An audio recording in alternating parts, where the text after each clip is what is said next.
যে তামাকের গাছগুলো আপনারা বেড়া দেন না, এ তো গরু ছাগল খেয়ে ফেলার কথা, কুত্তাও খায় না, কিন্তু বান্দা তো বিড়ি খাওয়াই ছাড়ে না। বান্দা এত বিড়ি খায়।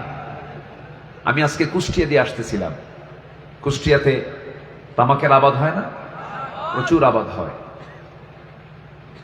এই তামাকের গাছ যারা দেখছেন, তামাকের গাছ কিন্তু খুব তরুতাজা, পাতাগুলো এত সুন্দর সজীব, একদম সজীব সবুজ পাতা, এত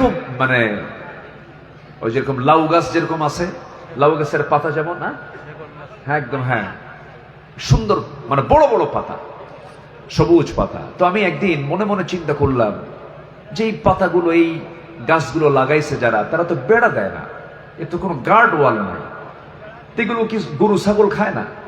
তো আমি একজনকে জিজ্ঞাসা করলাম, ভাই এই যে তামাকের গাছগুলো আপনারা বেড়া দেন না, এ তো গরু ছাগল খেয়ে ফেলার কথা, কুত্তাও খায় না। এই তামাকের পাতার ক্ষতিকর দিক ছাগল বোঝে, গরু বোঝে, জীবজন্তু বোঝে না কে?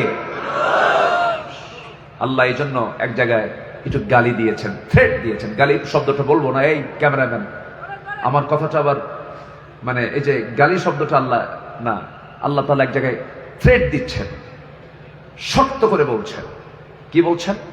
আল্লাহ রাব্বুল আলামিন বলেন, وَلَقَدْ ذَرَأْنَا لِجَهَنَّمَ كَثِيرًا مِنَ الْجِنِّ وَالْإِنسِ لَهُمْ قُلُوبٌ لَا يَفْقَهُونَ بِهَا وَلَهُمْ أَعْيُنٌ لَا يُبْصِرُونَ بِهَا وَلَهُمْ آذَانٌ لَا يَسْمَعُونَ بِهَا أولئك كالأنعام بل هم أضل أولئك هم الغافلون জোরে বলুন আল্লাহু আকবার।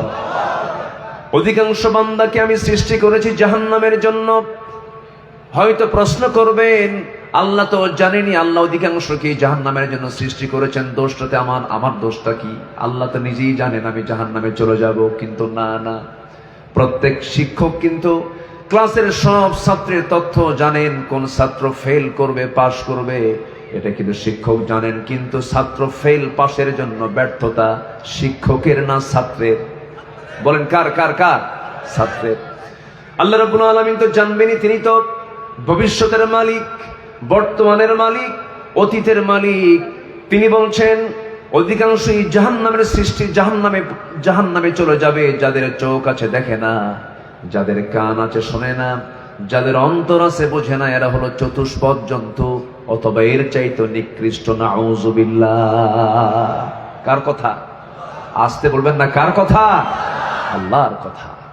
হাইরে বিড়ি খায় মানুষ, মাঝে মাঝে চিন্তা করে রমজান গেল, এই অভ্যাসটা কেউ ছাড়তে পারে না। আল্লাহ তো রমজান দিয়েছেন নেশা থেকে মুক্ত রাখার জন্য, এই রমজানটা দিয়েছেন। নেশা করো, রমজান মাসের একটা মাস ট্রেনিং নাও, নেশা মুক্ত তোমার জীবনটা গড়ো। কিন্তু সারাদিন রোজা ঠিকই থাকে, সকাল থেকে ইফতার পর্যন্ত কোনো সমস্যা নাই, ভালোই ছিল, কোনো ডিস্টার্ব নাই, কোনো গুতাগুতি নাই। কিন্তু ইফতার করি, দোকানদারের সামনে গিয়ে বলে মাথা কাজ করছে না, দাও টান একটা দিয়েই মরি। এরকম আছে না নাই বলেন? সুখ টান, আমাকে উনি বলতেছেন সুখ টান। কি দরকার? আমরা এই নেশার দিকে যাব না। জোরে বলি ইনশাআল্লাহ, জোরে বলি ইনশাআল্লাহ। আজকে এদেশের যুব সমাজকে নিয়ে আমার খুব আশঙ্কা হয়। একটা বিশাল সংখ্যক যুব সমাজ, তারা অ্যাডিক্টেড, বিভিন্ন মাদকে তারা আসক্ত, এমনকি শিক্ষাঙ্গন পর্যন্ত এটা স্পর্শ করেছে। আমার ডান পাশে উনি সচেতন মানুষ, উনি এটাকে অবশ্যই ফিল করবেন এবং দায়িত্বশীল একজন মানুষ, তিনি এটাকে মাথায় নিয়ে জায়গা মতো বলবেন বলে আমি আশা করি ইনশাআল্লাহ। এই যুব সমাজকে ধ্বংস করার জন্য প্রতিবেশী, ধরুন মায়ানমার থেকে ইয়াবা এবং আমাদের প্রতিবেশী রাষ্ট্র থেকে বিভিন্ন ধরনের এই মাদকগুলো এত সহজলভ্য করে দেওয়া হয়েছে যে যুবকদের হাতে হাতে এগুলো অ্যাভেলেবেল হয়ে যাচ্ছে। আপনি কি চান আপনার ছেলে মাদকাসক্ত হয়ে ধ্বংস হয়ে যাক? আপনি কি চান অতএব এই মাদকের ব্যাপারে আমাদের সবার সজাগ দৃষ্টি রাখার দরকার আছে না নাই? আসতে বলবেন না, আছে না নাই?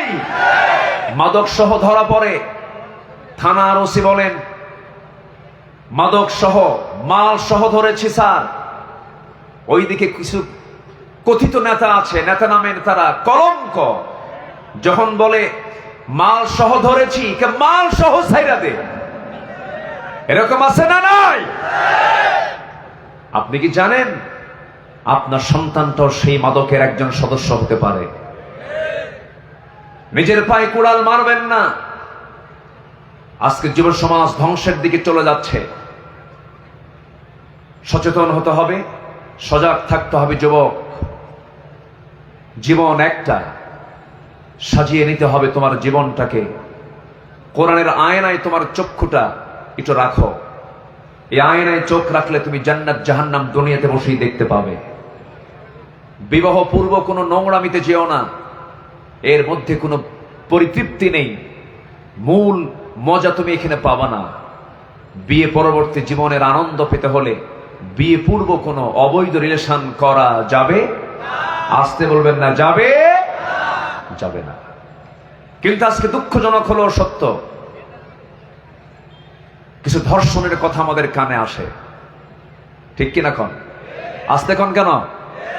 এই যে ধর্ষণগুলো করা হচ্ছে, অপ্রীতিকর কিছু কিছু পরিবেশ তৈরি করা হচ্ছে, ক্ষমতার মিস ইউজও হচ্ছে এই জায়গায়।